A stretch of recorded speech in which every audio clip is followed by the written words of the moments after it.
আমি হাঁস রান্না করব, দেশি হাঁস। ফ্রাই প্যানে আমি তেল দিয়ে গোটা মশলা দিয়ে দিছি। এখন দিয়ে দিব পেঁয়াজ আর রসুন। রসুনে আস্ত কড়াই দিয়ে দিছি, লবণ। এখন লবণ দিয়ে এটা ভালোভাবে নাড়াচাড়া করে একটু নরম করে নিয়ে বাকি মশলাগুলি দিয়ে দিব। হলুদ, মরিচ, ধনিয়া, জিরা দিয়ে ভালো করে মিশিয়ে আদা এবং রসুন বাটা দিয়ে ভালো করে কষিয়ে নিব মশলাটা।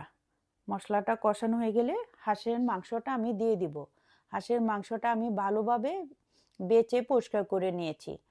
এই যে হাঁসের মাংসটা নেড়ে চেড়ে ভালোভাবে নেড়ে চেড়ে নিয়ে আমি ডেকে দিব কিছুক্ষণের জন্য। ঢাকনা উঠিয়ে আবার নেড়ে চেড়ে দিব। মাংসটা দেখেন পানি ছেড়ে দিছে। এখন আবার ডেকে দিব কিছুক্ষণের জন্য। ঢাকনা উঠিয়ে আবার নেড়ে চেড়ে নিয়ে আবারও ডেকে দিব।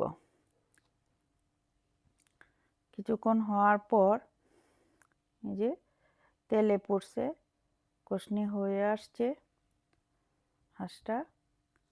এখন আমি দিয়ে দিব টক দই। টক দই দিয়ে নেড়ে চেড়ে ভালো করে মিশিয়ে দিব।